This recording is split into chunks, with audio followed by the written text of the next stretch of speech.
Welcome to Football and Other F Words. My name is Zach Lyons. You can follow me on Twitter at FWordsPod.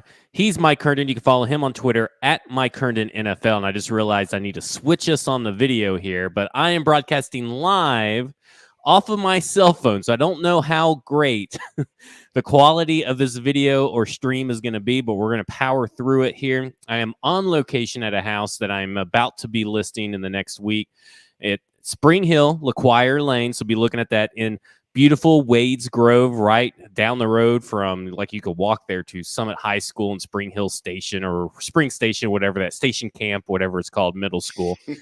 But 5 bedrooms. I'm in one of the bedrooms right now, up at the top, so I can make sure I got good cell phone reception. Walk-in closets, all this kind of stuff. Just a little shameless self-promotion if you are interested or needing a house in the Spring Hill area. And of course, Mike, for his shameless promotion, I'm going to promote someone else, and that's Paul Kaharski at paulkaharski.com. But you can read all of his works. That's Mike and Paul's. You can read Mike's latest about defensive expectations, because nobody's really talking about the defense or anything like that. And Mike was on Robbie and Rex Road on Tuesday, if I recall correctly. And he talked about expectations for Harold Landry specifically and gave out a little projection. So I'm going to have him talk about that projection for Harold Landry and the production. We're, of course, going to talk about DeAndre Hopkins, Kevin Byard, Tierra Tart. Once again, proving that I am always right in Tierra Tart. Then we're going to talk about Minicamp as well.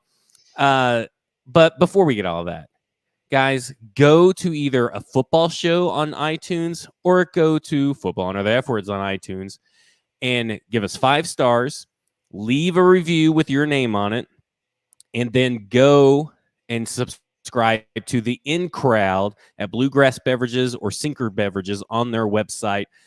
The reason you need to do that is because tomorrow's the last Thursday, 1 p.m., we are announcing the last winner. We announced one winner on Monday. Last winner will be announced on Thursday on the football show, 1 p.m. Central Standard Time, that you are going to get to go for free up to the Bourbon Trail, up to the Wild Turkey Distillery, and choose a Russell's Barrel.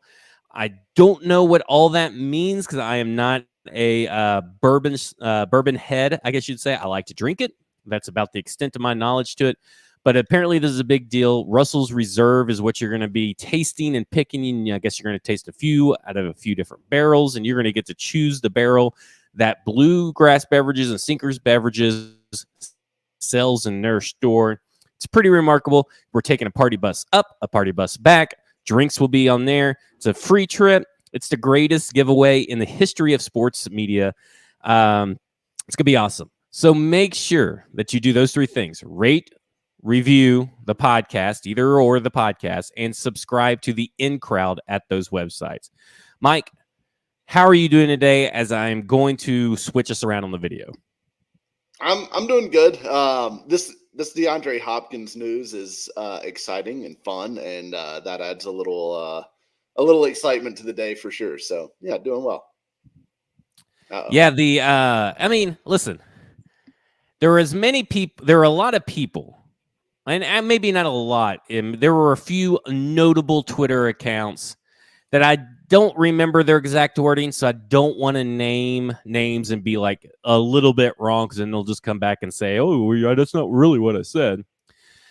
But there were people that alluded to the fact that this team is probably not interested in DeAndre Hopkins, which is a wild thing to say, in my opinion, which is just ignoring the copious amounts of history, evidence, need, everything that you want, just because Tannehill was listed in the top 5 quarterbacks, just because people think that Tannehill isn't a good quarterback, just because they think this team isn't that great of a team. But DHop coming to this team is a big deal. And in the first visit, now they're not the only team interested, because it was later put out right after the initial visit was announced. It was later put out they're not the only team interested, but this is the first visit.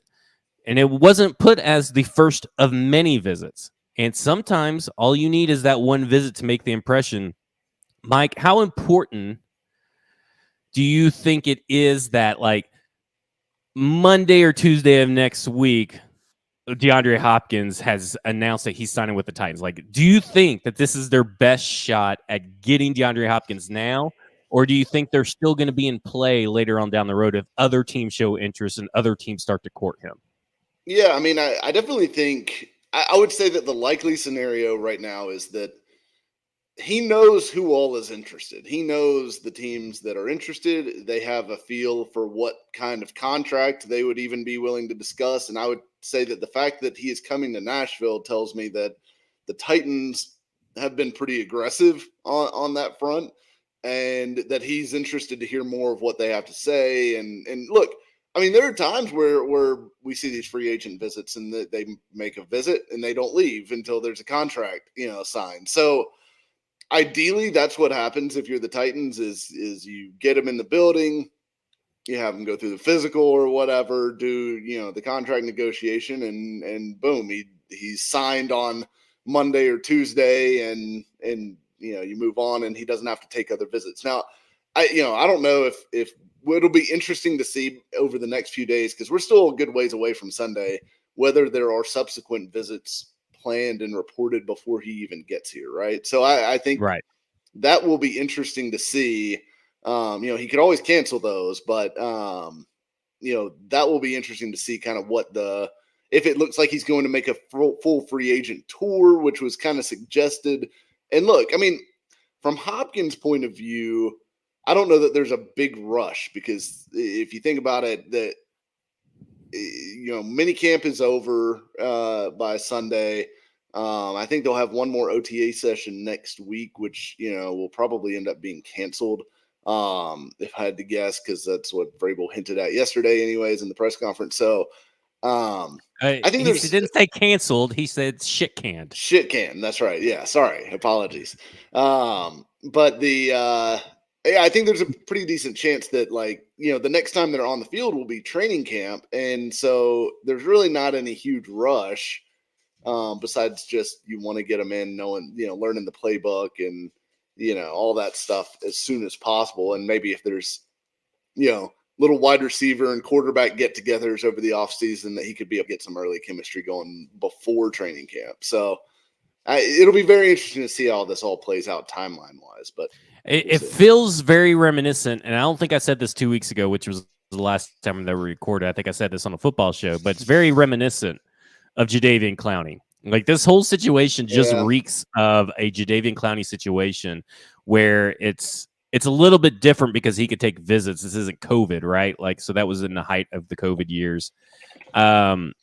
It's a little bit different, but it just kind of feels like it's a former Texans player going to kind of wait around. He doesn't really need to come to practice, though it would be great if he came to practice, and he's going to eventually find out that the number that he had initially isn't going to be the same number that he ended up with at the end, because the market's just not there for him.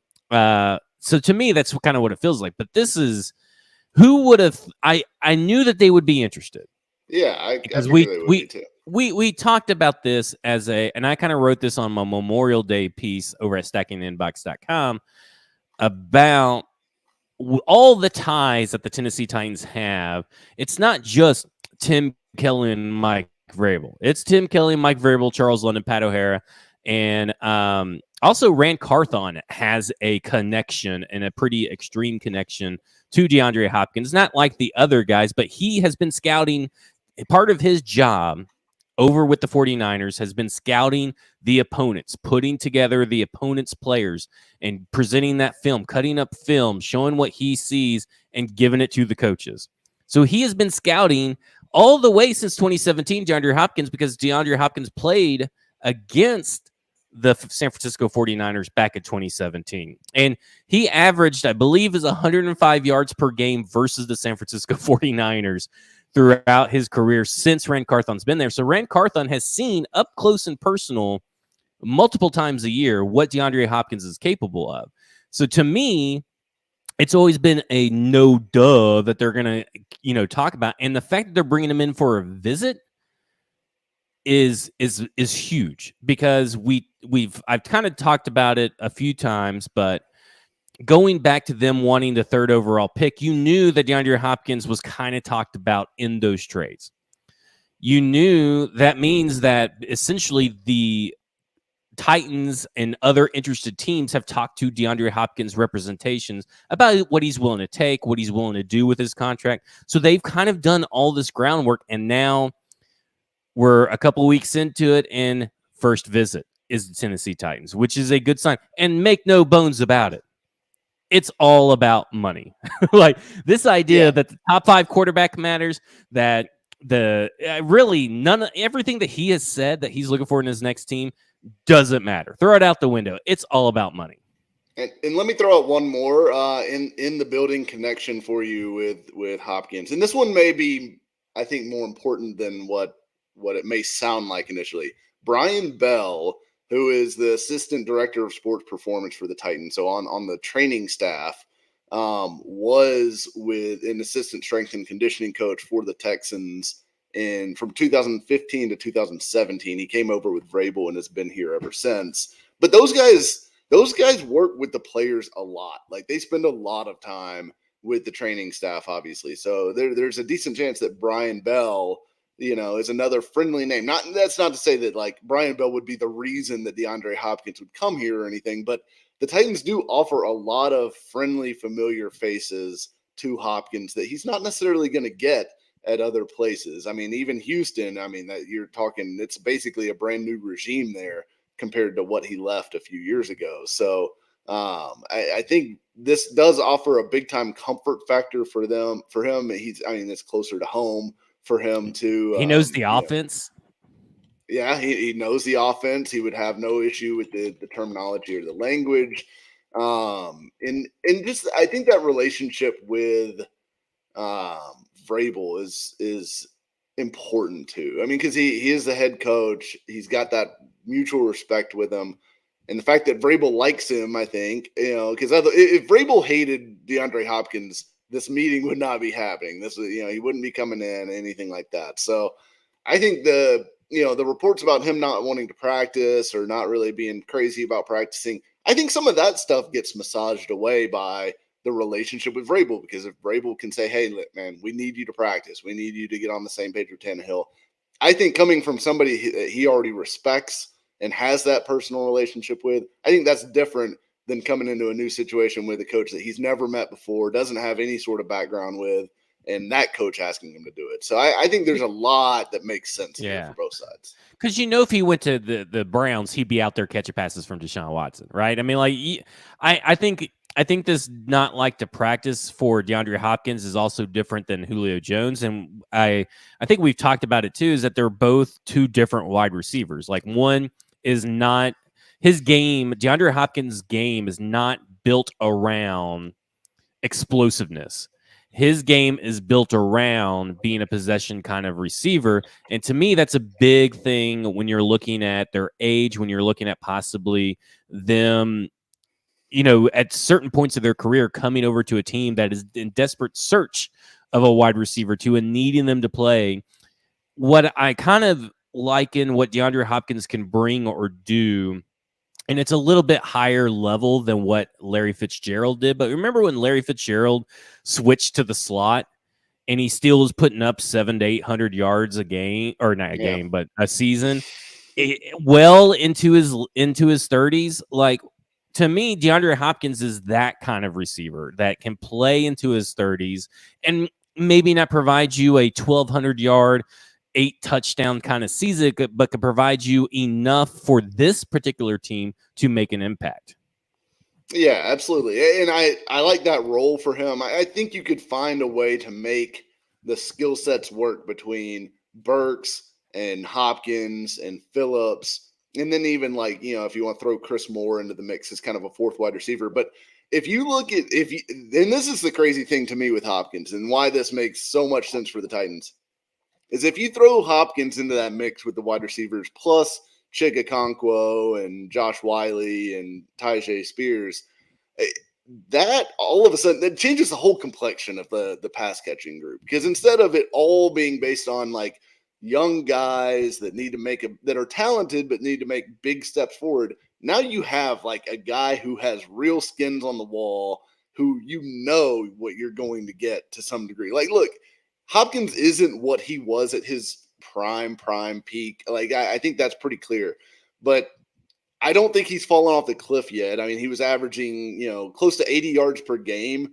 last year when he played, and that was mostly with Colt McCoy and Trace McSorley throwing him the football. Wasn't he? I thought he was closer to 90 yards per game. I thought he was like 87 yards per game last year. It was somewhere in that range. It was somewhere in that range, but it was highly productive. And that was with only like 3 games of Kyler Murray. Better than Robert Woods' 20 yards per game. Right, exactly. So I think he's still capable of producing. And his difference too with the Julio thing, he's a year younger. That's not necessarily a huge difference, but he is a year younger. And like you said, he has a very different game. He is not a explosive athlete. And Julio, his calling card was the fact that he was an explosive athlete. Well, what came with that explosive athleticism was this hamstring issue that was a chronic issue for Julio, and it had been managed for years and years and years. That is not something that Hopkins has. He has had hamstring issues. He's had a couple over the course of his career, but it's like 2 over a 10-year career at this point. And it's not been like a recurring chronic issue. The most recent injuries that he's had that have caused him to miss games the last couple of years, he had a chest like rib sprain, whatever that was, and then in 2021, and then he did have a hamstring in 2021, and then he had a knee MCL tear in 2021, and then last year the whole like knee flare up thing at the end of the season, which I think a Cardinals reporter has recently come out and said that basically they think he was saying, I'm not interested in really playing these last couple games because we're tanking anyways, and what's the point of me being out there? So I don't think that shows that's not like a pattern injury like Julio's was. I think that's something that maybe you can do a little bit more with from his like body breaking down standpoint. I think that you're more likely to get 15 or 16 games out of him than you ever were out of Julio, coming into this situation, if that is what they do. I mean, for me, like, if you got DeAndre Hopkins, what do you think are some realistic expectations? Because I'm looking at it as, I know he's probably going to get paid more than what this production sounds like he needs to get to honor his pay, but sometimes the Tennessee Titans have put themselves in a position that they're going to have to overpay. Like, to me, the Tennessee Titans are a run-heavy team that has a massive need for DeAndre Hopkins, which means that he has technically the leverage, because not only do they need him, there are other teams that are probably in better situations that would also like to have DeAndre Hopkins' service. So they're probably going to have to overpay.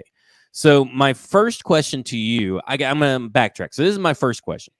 What does a deal look like for you that you'd be like, that makes sense? To me, I don't want a 1-year deal. And I know that may sound crazy with his age, but I think a 2 or 3 year deal, and he may not want a 2 or 3 year deal, but yeah.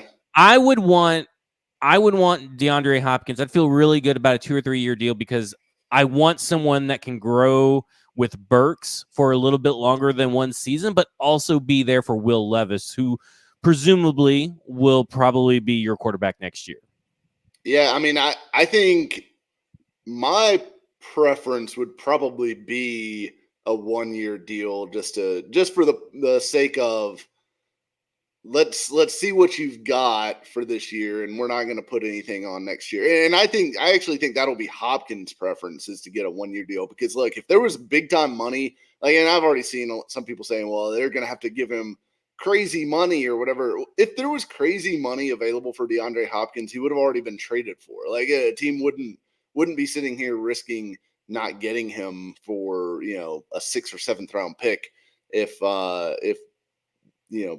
that was on the table, right? So I think Hopkins, realistically, like, I think what you're looking at is like a 1-year, and I'm not sure he can get $15 million, even though I know that's what Odell Beckham got. And he's better. He's a better bet than Odell Beckham, in my opinion. He's a got more recent production than Odell Beckham does for sure. So I would say something like a 1 year, $10 million base with, incentives that can easily get him up to like 16 or 17 million, I think makes sense. And look, you can structure those incentives because he didn't have a ton of production last year because he was out. Those are easy to make, like not likely to be earned incentives and have them not count against this year's cap, right? So you can have it, you can do it on games played, say 10 games played, he gets a $1 million bonus. 12 games played, he gets another $1 million bonus, whatever. You could do it based on yardage or touchdowns or however you want to structure it. But I think you put in some pretty easy to achieve incentives in there that can take him from 10 million up to 16 or 17 million. And I think that makes sense.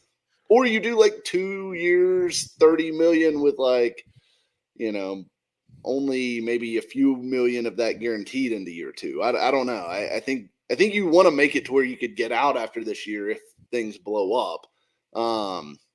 But I think those are kind of the options that are on the table for them. What do you think about expectations for yards? Because I'm thinking, like in this offense, like Corey Davis, AJ Brown kind of deal where we have one 1,000-yard receiver and we have another receiver that was so damn close to 1,000 yards. And I think like 5 to 7 touchdowns, because I feel like the Tennessee Titans are going to get, and we'll talk about this about the minicamp, are going to get to the red zone goal to go area, which they've done so well historically under Vrabel at scoring once they get there. The problem has been the last 2 years is getting to that point. So do you think that's like a realistic expectation? Is that essentially, like if Treylon Burks goes down, DeAndre Hopkins needs to get to 1,000 yards, but does he need to get to 1,000 yards for his impact to be felt on this team? I don't think he necessarily has to. I mean, I think anything, 800, 850 plus would be good enough for what they're going to want to do. Like, I still don't think this is going to be a team that throws the ball, 650 times next season, right? So you're going to have to scale everything based on what the offense is. Derrick Henry getting his touches. Treylon Burks still needs to get his touches. Chig Okonkwo still needs to get his touches. I don't think you necessarily want to force feed Hopkins in this situation, like, 170 targets or anything crazy like that. I think it's going to be more balanced. And you want to get Tajay Spears some touches. Like, there's a lot of guys in this offense that you definitely are going to want to feature to some degree, even if you have Hopkins out there. And even if he is, pretty close to whatever, the Hopkins that we've seen over the last few years has been. So, I think he could be in that range. I think realistically right around 1,000 yards is probably what I would expect for him. And then you hope if Burks takes that step forward and he's close to 1,000 yards, then you're, like I mentioned on Twitter, you're starting to generate something that looks more like that AJ, Corey Davis, Jonnu Smith, Adam Humphries combo that Ryan Tannehill had wild success with. And so if you can do that, and if Hopkins can be, some piece of that, then I think that's a tremendous addition for this team. I mean, I think he makes a huge difference for the Titans. He makes a bigger difference for the Titans than just about anyone else, in my opinion. Let me ask you a question. If he were to sign with Tennessee, are you more excited for the on-field success, or are you more excited that a bunch of talking heads and Twitter accounts are going to have to eat their fucking words? Well, I do love some good, crow being served out, but I will say I'm more excited about the on the field product and what this passing game could actually look like. And like you said, if they do sign him to a multi-year deal, what it could look like with Will Levis or whoever in the future, and Chig and Burks, like all established and in their careers. And you're, sure you've got tail end Hopkins at that point, but that could be a really fun core offense to watch over the next few years, which would be a huge turnaround from where we were earlier this offseason. If DeAndre Hopkins is signed, are you coming back on the light side of things, like into the light, out of the darkness, and coming with me that we're going for double-digit wins or higher, like 10 wins or higher? Yeah, I think I would probably be out of the darkness. I'll come out of Yeah. the darkness if they get Hopkins, because I think, and Okay. look, I think it's a huge deal. I think Hopkins is still a huge deal. I don't know that he's like a top 5 receiver anymore, but I still think he's in the top 10 to 15 range. And I think that makes a big difference to an NFL offense that has some decent pieces, but needs that like focal point passing game weapon. And I think he can still be that. All right, guys. Bluegrass Beverages is our sponsor, Hendersonville, Tennessee. They have a sister store, Sinkers Beverages in East Nashville. Join the in crowd, get exclusive information on advance notice of new liquors, new beers, specialized beer, and specialized liquors, and all that kind of stuff. You also, if you do that and then rate and review either Football Show or Football and Other F Words by tomorrow by 12:59 p.m. Central Standard Time, so Thursday was today, to June 8th, Thursday, June 8th, 1 p.m. Central Standard Time. We will announce the winner of a barrel pick that is taking a party bus up to the Wild Turkey Distillery to choose a barrel of Russell's Reserve, which is some fancy, nice ass bourbon. So great competition there for everybody to enter. Those are how you got to enter. Kevin Byard is back at Minicamp. We are recording right now. Do we know that he is talking today? Oh, is he? I don't know. Well, no, do we know? I don't know if you've seen it on your Twitter that if he's going to be talking to because the players should be talking here while we're probably recording. Yeah, Uh, I haven't seen anything about him talking yet. I do know that he was supposed to be talking later in the week, but I thought someone said yesterday it's going to be Thursday and not today. well, I haven't seen anybody know for sure if he's ever talking. Like everybody that talked or heard on the radio today, including Paul Karski, they don't know when he's talking. So maybe that's changed today, but I think the assumption was that he was going to talk this week. But I put out a tweet, and of course, shortly, like a few minutes later, it's like doesn't even matter, but because he did show up and he practiced in full. But I was under the assumption that everybody's like, well, if he just shows up, well, that's all good, fine, and dandy. And I said, well, hold on, slow your roll there, pal, because he's got to show up and he's got to do one of these two things. And luckily, he did one of them, which was a full participant practice. Now, they could have done themselves a lot of good if they would have allowed Kevin Byard to talk. Now, Derek Mason and Blaine Bishop have both kind of said if he wanted to talk, they probably would have allowed him. Mm-hmm. And that is an interesting point of view that maybe he just doesn't want to talk quite yet. Now, maybe he does today while we're recording this. Maybe someone in the chat could tell us, or maybe you could pull it up on Twitter because I can't get to Twitter right now. But Yeah, if he does end up talking, that's a fantastic sign that they are not only in solid footing, because right now I feel like they're in solid ground, but they're on great ground. Because obviously Kevin Byard and his team are angling for a extension of some sort. That's pretty obvious by the way that stuff has been handled, from the announcement that he was asked to take a pay cut all the way through from the agent feeding all the national guys at the same time, that they're angling for some kind of long-term solution. Where are you at on the Kevin Byard saga? Are you just like it's done and over as long as he talks? And if he doesn't talk this week, what does that mean to you? I think I think it's kind of seems to be put to bed. I mean, at this point, it's clear he's not going to hold out of mandatory stuff. So if he So you think that it's like it's all good in the hood, no matter if he talks or not? now I don't know for sure Okay. if there's still like conversations being had about his contract or what they're going to do with it behind the scenes. I think that's still certainly in play. But as far as like the drama over whether he is or is not going to hold out or do anything crazy like that, I think that's done. I think he's not holding out. He's gonna, like, if nothing happens with his contract, he's gonna show up to training camp. He's gonna play the season, and that's gonna be that. So I think the only thing that can happen now is whether or not the Titans end up giving him some sort of extension or whatever he wants done with his contract. I can't imagine it's going to be a deal where he's released all of a sudden between now and training camp. That would seem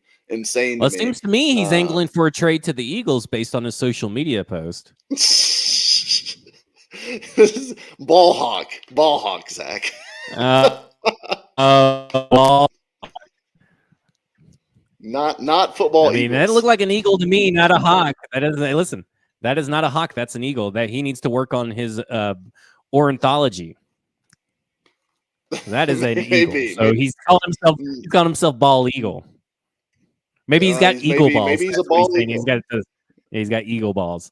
But I don't know. I mean, like I thought that was so earlier this offseason, a couple weeks ago, he puts out the battery emoji, right? And that, nobody really cares that he put out a battery emoji, but when Ryan Tannehill did it last year, the world was about to fall.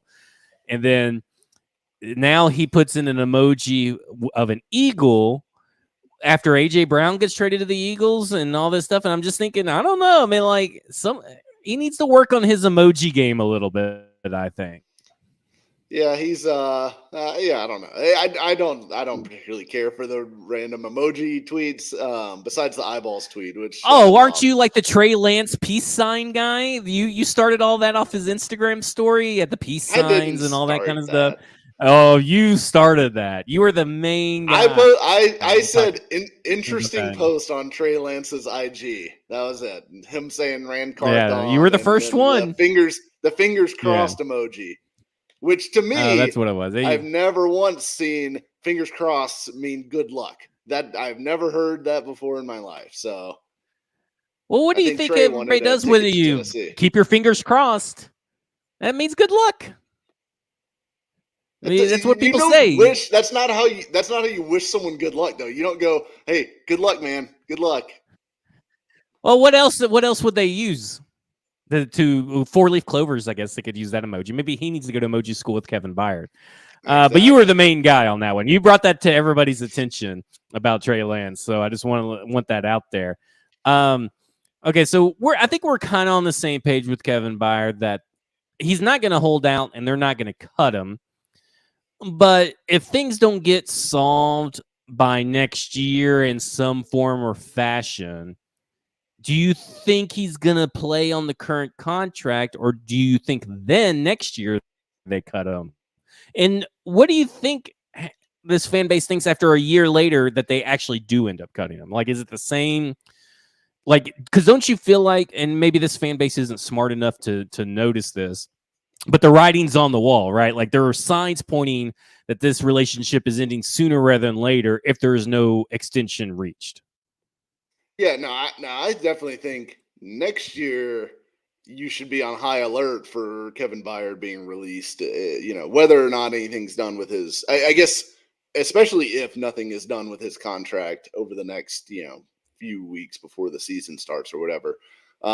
Because it seems like they are feeling like he is not worth the contract that he currently is on. Whether they're right or not, remains to be seen. We'll see how he plays this year, right? Like if he comes out and has 10 interceptions and is, the best safety in the NFL, they're not going to cut him, right? I mean, things can change. But if he shows, a little bit of decline and wear and tear, or, just isn't able to keep up with guys like, like Evan Ingram, and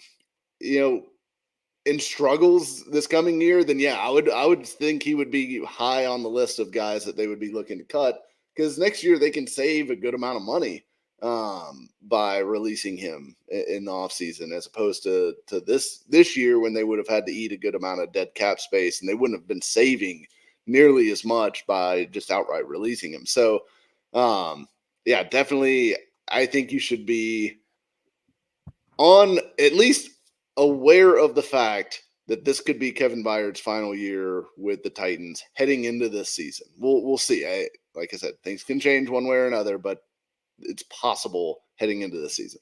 I feel like for him to play on the current contract, and in the current contract is just setting you up for divorce anyway.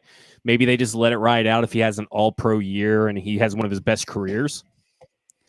But at some point, they have to do something, whether it's cutting extending, restructuring. Well, not really restructuring. You don't want to restructure, but they're going to have to do something with that number next year.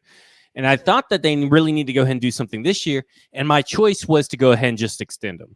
Figure out a way to extend him or redo the deal in a way that works, that he gets paid, he's here long term, he retires a Tennessee Titan, and you save money under the cap. Like, that's what they need to be working towards, not just letting it run out and maybe cut him next year. You know what I'm saying? Yeah, I mean, I think that would probably be preferable, being proactive about it. But I guess it depends on how much they think he's got left. Because yeah, if they're extending him now, I mean, that's just going to make it harder to let him go in the future. I mean, it seems like he's got a lot left, right? I mean, like, do we really think that Kevin Byard is just suddenly going to not be in tip-top shape or anything? Like, I know that he's not really known for his athleticism, but he plays a position that in his particular safety position, you don't need the extreme elite athletic traits to be a successful safety. I'm not saying to overpay the man, but I'm saying that you need to put yourself in position. It's really hard for me. Now, I understand the business of the NFL, right? I'm one of the first people who said that this contract probably needs to be touched somehow, some way. But it's really hard for me to envision a Tennessee Titans defense or a team where Kevin Byard's last season isn't with the Tennessee Titans.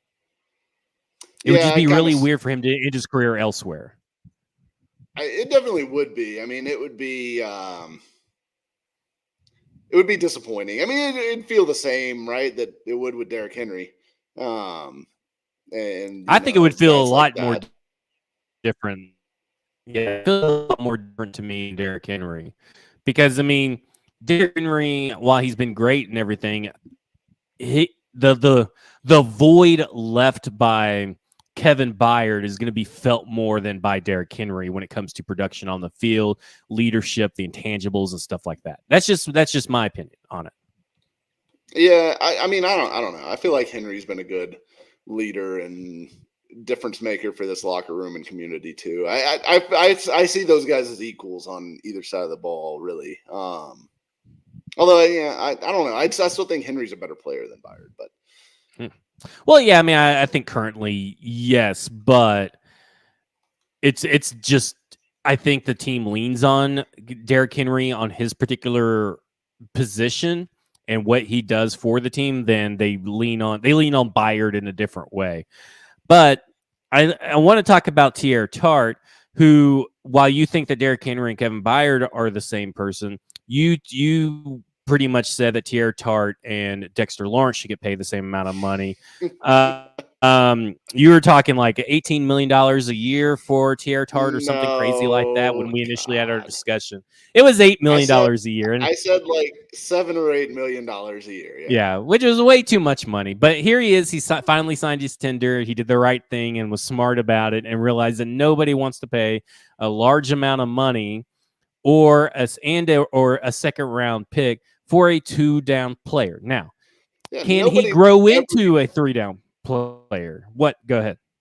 I was gonna say nobody is ever gonna pay a second round pick for Teair Tart. Like that was right. As soon as they tendered him, he had zero leverage. There was nothing he could do. Yeah. He was always just destined to sign the tender or sign whatever lowball offer long term that the Titans had probably thrown on the table, because I'm sure they gave him like a multi-year offer and said, here, if you want to sign this right now while we have you over the barrel, go ahead. But Tart is not going to do that, obviously.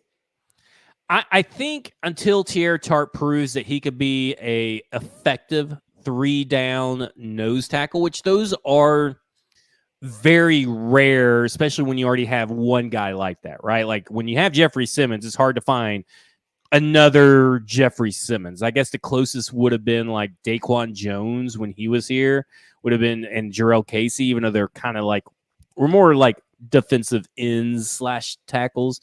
But Teair Tart is your run stuffing, guy that plays 2 downs. And he needs to add a third element of his game, which is the pass rush presence. And that's what they've talked about. The position coaches have talked about when it comes to Tierra Tart. I'm sure that's on his mind. And let's be honest. I mean, this is year 3 of Tierra Tart? Maybe year 4. I can't quite remember. I think year 4. We're heading into year 4 of Tierra Tart. Yeah. And he was a UDFA that played at a small school. The Titans, I think a little bit is overblown about them developing UDFAs on the defensive line. Do you agree with that? Because I feel like Tierra Tart's the only one. Naquan Jones was okay, but he obviously has not lived up to what people thought he could be. Isn't it just Tierra Tart? That's it? I mean, I think Jeffrey Simmons has certainly developed since he's been Well, here as I well. specifically said UDFAs. So I said UDFAs. what? Okay, yeah. Yeah, because everybody's like, well, I mean, the Tennessee Titans are known for developing UDFA defensive linemen. I'm thinking, well, I can only really remember Tierra Tart. Yeah, it's mostly Tart, and then Naquan had his moment there, but didn't really stick. And I don't know of anyone else. I mean, it's not like Jaden Peavy is made a big push or anything like that. Right. I just thought that was weird. I can't remember who tweeted it out, but someone tweeted. I'm trying to think. Like, I know they get a lot out of UDFA players that they sign off the street in other positions, but I feel like this particular position of the defense, it's Tierra Tart and Naquan Jones is like way down on the tier list under the Vrabel era. Yeah, and I don't know if maybe they're throwing in some like Sharif Finch and Derek Roberson and stuff like that. Like, and those guys turned out really developed, right? Well, they didn't really turn into anything much, but they were useful players for the team for a bit, which is what generally I would consider it would be a hit for any sort of UDFA. Is it, hey, can you actually show up and play some snaps every now and then and be useful? And that's a win. But yeah, I don't know that they don't have some huge track record of development there. No, not at all.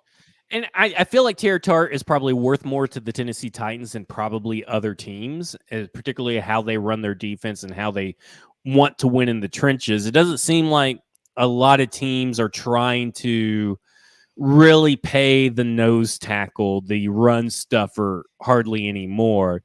So I don't know what his market's going to be, because to me, it sounds like everybody's under this assumption, well, if he has a similar year to last year, in 2022, that in 2024 he's going to get a big amount of money.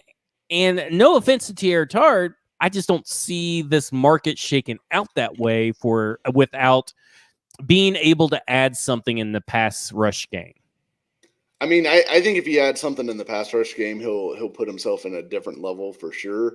But if you look at some of the guys, and he's not going to get like top defensive line money, but I do think he's like, you look at a Grover Stewart, right, for the Colts, who ended up getting right at $10 million a year.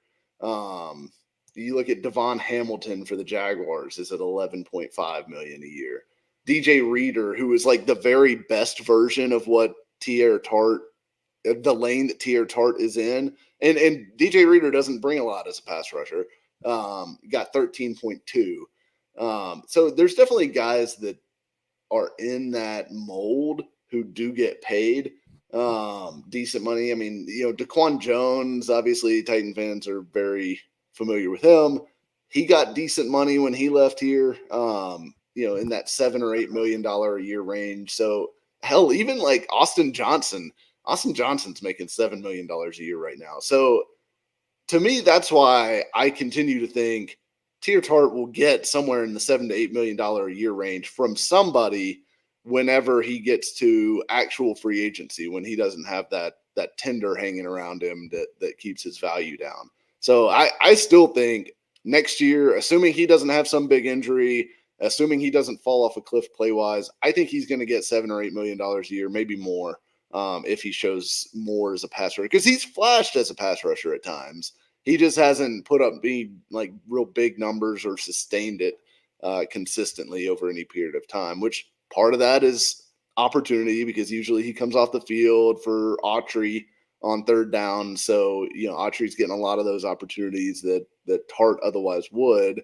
But again, yeah, I think Tark's a really, really good player at what he does. And Terrell Williams mentioned it in one of his media availabilities recently that he said he'd put him up against anybody as a run stopper in the league, and he just needs to develop that pass rush part of the game to really round himself out as a player. I think that's exactly where he is. I think he is a top probably 5 to 10 like run stopping defensive tackle in the game, though. He is very hard to move in the middle of that defense. He's a big part of why they were the best run defense in the NFL last year. So I think him and Simmons make an awesome tandem in the middle that Azeez Elshire and Monty Rice will probably love playing behind. Is Monty Rice actually going to play football for the Tennessee Titans, or is he just a unclear. ghost that stays inside? I mean, I feel like he's become a hermit, an agoraphobe, if you will, because he doesn't like, and maybe he's a vampire. Maybe that's what it is. He is now a vampire and he hates the sunlight. He can only stay indoors. You have to close all the blinds and everything, because I'm not sure that Monty Rice exists. So that takes me in Titans minicamp, and I don't really want to beat the drum of Monty Rice and Christian Fulton, two players that desperately need to be there. We know that. We know that they need to play, that it's time for them to get on the field and play through or practice through whatever they're going through right now. But I want to talk about Trevon Wesco. What the hell is going on with your boy? We were so happy when he got signed. He got signed live on the air during an episode that we were recording. We were pumped. We were excited. What has happened to Trevon Wesco, and what does this mean for the Tennessee Titans' depth? I mean, at this point, he looked to be trending towards a pretty integral role for this offense, right? Which is good, I guess, for Josh Wiley and Chig Okonkwo that they are getting extra blocking reps. But Trevon Wesco was brought in to be that guy, and he has has to gel with these two new offensive tackles. If he lines up on the other side, he has to learn this offense. He has to be involved in the offense and get chemistry with Ryan Tannehill. What is going on with Trevon Wesco? Do you have any inkling what is going on? I have no idea. I mean, I assume it's some sort of injury thing that's keeping him inside for these minicamp practices. But yeah, it sucks that he's not out there. It sucks that all these guys aren't out there. But yeah, I have no idea if he picked up some sort of injury during training or during like maybe one of the very early. Has he been at any of the? He hasn't OTA been at practices? Anything. No, he wasn't at any OTAs. But I think he's been at the facility. He's just not practicing. So it's one of those kind of like mysteries. And yeah, I am still excited about him because I think he's a much, much better version of Jeff Swaim, which is exciting actually, because that could make a big difference for the Titans run game. If they have a really good blocking tight end out there that can handle some of these, outside zone concepts and combination blocks that they ask that spot to contribute to. But yeah, no luck getting him out there just yet. So, and look, without him, they're kind of in trouble because you got Kevin Rader, who I kind of like a little bit, but you don't necessarily trust him there. You're not going to trust Josh Wiley to be thrown in there as a rookie. You've got like a guy like Alize Mack from the XFL. Yeah. But he's more of a pass catcher, I think, than a true like inline blocking type. And he's not really good at that either.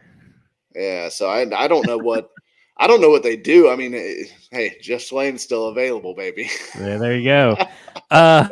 Wouldn't that be something? Oh my God, that'd be horrendous to have that much money tied up in Jeff Swaim and Trevon Wesco. Tyjae Spears has become the talk of the town, just like I knew he fucking would when he got drafted. And you said he sucks. He's only got one leg. He's basically he's running around on wheelchair and he's on borrowed time. All these mean things you said just because they didn't draft some shitty ass wide receiver that didn't get drafted until a few rounds later. Anyway, lies. Oh, check the tweets. If I am lying, check the I tweet. never said he sucks and he's wheelchair bound or whatever. You know, You said he's on borrowed time. He's not going to be here for very long. And you know what they said? I don't think he's gonna be. I don't think he's gonna have a super long NFL career. I think he'll be done by about 27 or 28. You know what they said? They said, was screw it. If that's how everybody feels, we're just going to use him in everything and just get the most we can while he's alive. Is pretty much what they're saying, because they're doing kick returns with them. I'm assuming maybe he's throwing in some punt returns, but I know he's doing the kick returns according to what Ackerman said today.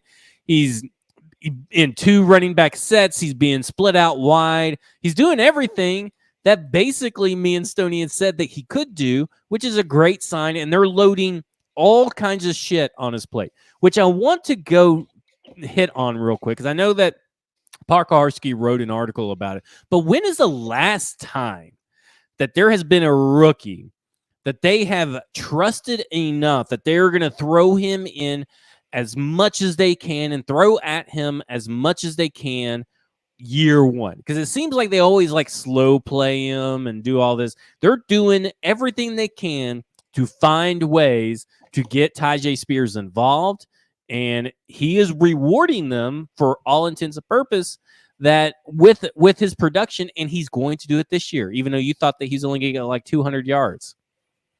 Well, I'm excited that they're going to use him the way it sounds like they're going to use him, which is all over the field and in different spots in combination with Derrick Henry, not just as like a Dontrell Hilliard replacement. So I'm excited that they're planning on using him different ways, that they're trying to use him different ways. I think kick return, punt return makes sense, although I ultimately think Kyle Phillips is still going to be the punt returner by the time the season starts. But that kind of seems like where they're headed, right? It kind of seems like they're saying that every time that's been brought up, Kyle Phillips and his involvement, they're like, well, it's just, 2 punts. We don't really know what he would have done, later on down in the year. They would came up with some, crazy reasons and progress. I will say that, like, with those 2 muff punts, he had the one in the Giants game, which I think was before the injury, if I recall correctly, because the injury was on the final drive, so it had to have been. But then that second one, I kind of give him a pass on the second one, because they put him out there when, like, we saw the pictures or the videos of him in practice, like those weeks where he was recovering from that shoulder, and he could not lift his arm above his shoulder. Like, he was having to catch balls one-handed because he physically could not lift his arm up. And I couldn't believe they put him back there to return punts like that. But I kind of think that was just a deal where, hey, this dude seriously hurt his shoulder, and that caused him to drop a punt. So to me, I kind of let that one go. And obviously the one muff punt is one too many in a season for a good punt returner, but I kind of give him a pass on that second one. Well, and really, are we really going to see a lot of punt returns anymore with the new rules? It seems like it's just going to be everybody starting on the 25, yard line for the most part. It just seems. I think there will be some of that. Yeah. Although I think that'll affect kick return more than punt return. Okay, so do you want to submit an application to me and Stoney to allow you back into the Tyjae Spears fan club, and maybe you may have to write a letter of apology to Tyjae, because it sounds like you're coming back around to, I overreacted on Twitter because I was a little butthurt that they didn't get a wide receiver. They ended up going in the 4th round, so they weren't worth the 3rd round anyway. And, it seems like he's going to be a little bit more involved than I thought he was. Something along those lines of an apology note. I've always been a fan of Tyjae Spears' talent. I'm not a terribly big fan of the medical thing or them spending that high a pick on a running back in their current state. I still think that's a weird pick, but hey, he could turn out to be a great player. And if he is, then, who cares what I think? So. I will also say this. I like that Paul Kaharski today he was also on Robbie and Rex Road. I don't know who scheduled that up to have 2 paulkarski.com people on the same show back-to-back days. We dominate Robbie and Rex Road over here. Yeah. But he said today And he's one of the biggest perpetrators of this, by the way, that everybody needs to quit saying that he's hurt or injured, and that, that he has been hurt or injured, and you may have concern for that, but he's not injured currently. Huh. Maybe that's like been my tweet and stance since he got drafted. Just seems a little odd that the guy that kept asking about his ACL over and over, even though he's answered previous ACL questions on all kinds of different platforms, that now he's coming around saying, oh, well, Tajay's looking pretty good out there and you're using him a lot. I better, tell people exactly what Zach said. You think that's what's going through his head? It's probably exactly word for word what he was thinking. Yeah. If I know PK, it's very interesting. It's very interesting. It's almost word for word what I have said ad nauseum for the last few weeks. So Tajay Spears, stock up. Chiga Okonkwo and Ryan Tannehill's chemistry, stock up. The defense, obviously, stock up. And I want to talk about Jalen Duncan before we move off minicamp and talk about a little bit of a few other things. But Jalen Duncan getting the left tackle second team reps. We assume second team, but he was in a picture. It was he was getting the left tackle spot. What do you make of that? Because we haven't heard much from or about Jalen Duncan versus Jamarco Jones, but that's the right call, right? Like, I know we've kind of gone back and forth on what Jalen Duncan should be or shouldn't be, whether he should be a guard, whether he's just a swing tackle, whether he should be a full-time left tackle. Obviously, he should get time at all the spots that he can and get the experience. But I thought that was pretty interesting as the first sign that we've gotten that Jalen Duncan has been on the outside, because everybody else nobody's said anything about it. Yeah, I think it's interesting. I still maintain that I think he probably is best long-term as far as like a starting spot in the NFL as an interior player, as a guard. But I think on this roster specifically right now, you've got such a huge problem at tackle outside of your starters. And then like you would have to move your starting left guard to tackle to replace one of those two guys if they went down would probably be your best plan, like your best plan of action. So the fact that they just don't have a swing tackle right now makes putting Duncan there and seeing what he can do make a lot of sense to me.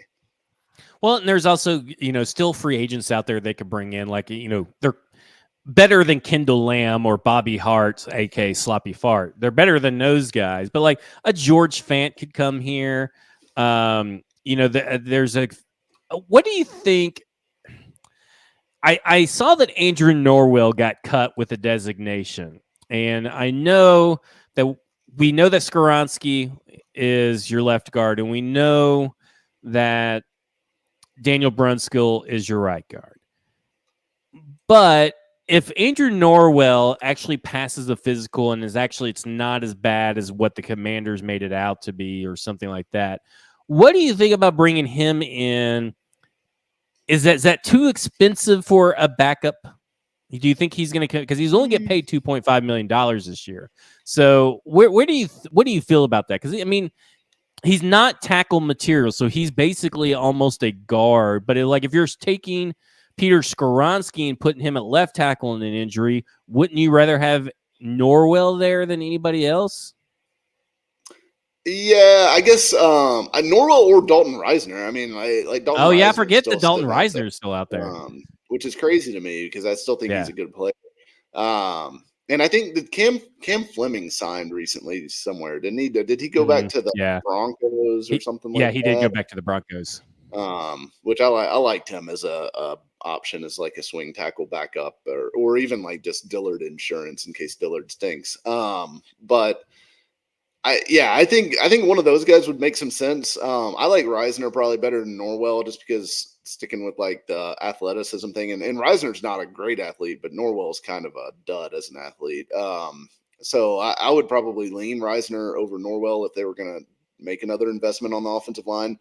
But yeah, I think it certainly would bear looking into for the right price and everything like that. And hey, I mean, worst case scenario, you give Brunskill some competition, or if somebody's in camp and just looks like they just can't handle it, maybe you move some people around or slide somebody in. But right now they basically have a starting five because they have no sixth guy that's worth looking at anywhere, right? Like who's the sixth guy on this offensive line right now? Yeah, with because you would wages assume that out? it's technically. I guess you would say it depends on if a tackle goes out.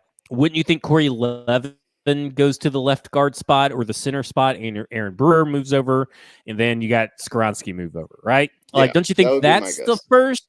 But is that the So sixth? Is Levin, that considered the sixth guy, or is someone like Jamarco Jones would be considered the sixth guy, or maybe Jalen Duncan plays his way into being the sixth guy yeah, or but practices his way? I guess my overall point is that all of those guys are bad for your six offensive Right. linemen. Like none of those guys Yeah. are good options. None of those guys are 17, 16 game worthy. Like if you need them in for one game, you could probably scheme something up because we've seen Corey Levin play admirably for 2 or 3 games. I'd feel the best about him. If you had to put somebody in out of that group, I'd feel the best about him going in and then sliding Skoronski out to tackle or moving stuff around to where you get those 5 in there. But I don't feel great about Jamarco Jones. I don't feel great about Duncan because I don't feel great about most offensive line rookies, but especially not one like Duncan who's coming off of a really tough final year at Maryland. Yeah, so I think upgrading your depth on the offensive line certainly would help, and I think both those guys, Norwell and Reisner, give you something there. Moving to kind of expectations. You wrote a piece about defensive expectations for 2023. Now, you were on Robbie and Rex Road, like I've already mentioned, and you gave out what do you think is a proper expectation for Harold Landry? So, in terms of sack, what do you feel is a proper expectation for Harold Landry in terms of sacks? I think I said like somewhere around like 7 or 8. Yeah, I thought that was way too high. I'm glad that you remembered correctly because you said about 7 or 8, and I'm thinking I'm sitting there, I'm watching you, I'm making Havana's food. And I'm watching him hearing you say that, and I about dropped all of the food that I was making on the floor because I couldn't believe that a guy that has only had, like 1 or 2 seasons where he's gotten that, who's coming off an ACL injury, like that's one of his better seasons if he got 7 or 8 sacks. He's to me, it's like if it's 5.5, I'd be very surprised. Really? Yeah, well, he's coming off an ACL history, and how good is Arden Key going to make Harold Landry? Because Harold Landry absolutely needs someone to make him better on the opposite side. So I like Arden Key, but I'm not sure how much he's going to make Harold Landry better.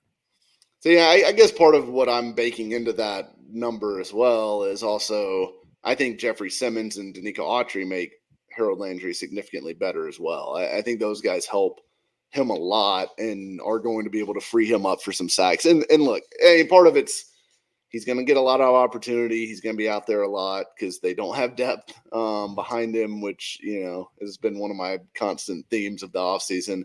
Because it's not like, and part of the problem is you can't just stick Rashad Weaver in there and ask him to do the things that Harold Landry does, right? Like, because those are 2 completely different types of players, even though they play the same position. So I think Landry's going to play a lot. I think he's going to be relatively effective. I don't think he's going to be as good as he was in 2021 when he had 12 sacks. But his past 3 seasons he'd had 9 sacks, 5.5, and then 12. So what does that average out to? That's somewhere around right around 9 on average. So I'm coming a sack or 2 off of his average over that 3 season span. So I think that's a reasonable projection. I don't know. I think you're setting people up for a lot of hope, which is unlike you in this offseason because usually you would be like, hey, he's getting 1 sack and he's going to lose a testicle at some point this offseason. That's what you would say. So the rest of this defense, where we know that the run defense is good, and I see no reason for that not to be the same. I just can't imagine if this run defense is still not going to be near the top of the league, at least top 3. the pass defense was abysmal last year. So they got rid of Anthony Midget. They brought in Chris Harris, who has been an infectious person for the defensive back room. He's a known teacher, a known commodity. They also, Caleb Farley's not out there. Neither is Christian Fulton. Elijah Molden is sometimes out there. Kevin Byard is back. But Sean Murphy Bunting has been out there. Roger McCreary has been out there. Trey Avery has been out there. Monty Hooker has been out there. But you also need to factor in your pass defense, the pass rush, which we kind of talked about. You get a boost from Harold Landry. We don't really know. We know that Arden Key is good, but we don't know how good is he going to be. Danico Autry is going to be healthy. Jeffrey Simmons is going to be healthy. But I also want to factor in Azeez Al-Shaair into all of this, because I feel like every time that he talks, I'm like, why has this kid not gotten like 5 All-Pros? Like, he's an infectious person to hear talk, and I could hear him do a press conference for hours, but he's making pass breakups in OTAs. He's scouting. He's getting in the under the skin and in the head of Tyjae Spears. So, like, I feel like this pass defense should be better, even though there's no true shut-down perimeter corner. Do you feel that way after reading your article? Because I kind of get the sense like you feel like it's going to be better. It's kind of like the offensive line. Like, you feel like it's going to be better, but you don't know how much better. Yeah, I kind of feel like I think it's going to be better. I think Chris Harris will help. I think they'll have more corner depth this year, because McCreary in year 2, you'd expect him to take a step forward. I think Murphy Bunting was a really nice addition. I feel really good about him. And then, look, I mean, we'll see when Christian Fulton gets on an actual football field again. But assuming Christian Fulton is actually healthy and can play football this year, that's a really nice trio of corners, in my opinion. It's not like elite top tier, but it's good. And then when this group was healthy last year, I think they were a lot better than when they were, not healthy, obviously. I mean, that's an obvious statement, but I went through in that article and talked about, some of the injury issues that they had, and they only had basically 2 guys who were healthy all season on defense, McCreary and Byard, and that was it. And, you compare that to someone like Jacksonville, who had 10 defenders who played in all 17 games. And that included 8 of their starters. So they were basically healthy all season long, front to back on defense and on offense too. The Jaguars had one of the more touched by an angel seasons of all time from an injury standpoint last year. But if the Titans are able to stay healthy on defense, I think this will be a good defense. I think people sometimes maybe get a little carried away with jumping to the, it's going to be a great defense, or that this is a Super Bowl caliber defense, that kind of thing, because I just think they lack some of the prime, really high level pieces that you need to be considered at that level. Like, they don't have they lack. I feel like edge rusher. You don't. So you don't think Harold Landry? Do you think the way this team is built, though, it's kind of like it's about the unit, the sum of the parts, not just one guy. But I feel like what this team needs isn't a premier edge rusher, even if they should have spent some money and got Leonard Floyd. What they desperately need is your perimeter corner. I feel like if you got a premier perimeter corner, whether that's in the draft, like Caleb Farley was supposed to be, or in free agency, I feel like that is what this defense is missing from being an elite defense. I think overall, though, this is a top 15, near borderline top 10 defense if everybody stays healthy. Right. Yeah, I think it's likely going to be close to top 10 level if they stay healthy. I think that's carried by the run defense, by the way. Oh, the bulk of that, the bulk of those stats and efficiency stats and all that kind of stuff will be carried by the run defense. I think they're going to be an elite run defense this year. I think, Simmons and Tart almost guarantee that. I think the scheme helps. I think they are well coached, they are disciplined, they do a lot of things that really work in the run game. I think where you need to see some of that carry over is can Aziz Al-Shire kind of become that like bridge to the secondary at linebacker, because I think that's important. They kind of had that in David Long. David Long had really taken big steps forward as a pass defender by last season, but of course, you lose him over the back half of the year. So can And he ain't practicing Al-Shire right now either. Right, exactly. Soft tissue boys, stay soft tissue boys. Yeah, but he's got paper mache for hamstrings apparently. So, but I think the question is that can Amani Hooker, speaking of injuries, stay on the field for 17 games? Because look, they got some good play out of Andrew Adams, but there was a clear drop off. Like, it's just Hooker is a much more talented player, athlete, everything. So can they get 17 out of Hooker?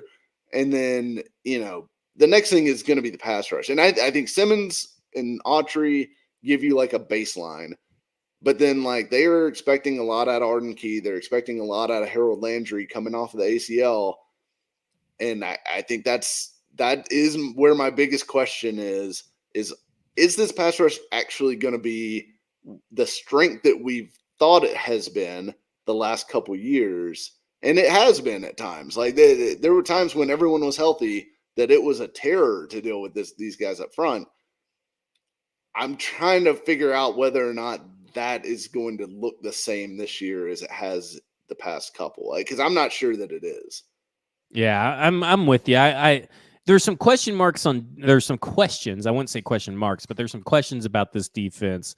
But everybody's so focused on the offense. It's almost like if you trade for DeAndre Hopkins, is everybody going to shift to the defense and start nitpicking all that kind of stuff finally? We'll just see. That will do it for us. I'm Zach Lyons. You can follow me on Twitter at FWordsPod. He is Mike Herndon. You can follow him on Twitter at Mike Herndon NFL. You can read all of his works at paulkarski.com. You read all of my works at stackingtheinbox.com. This has been Football and Other F Words. And as I disappear into the white abyss to start the video, this has been Football and Other F Words, and you have just been effed.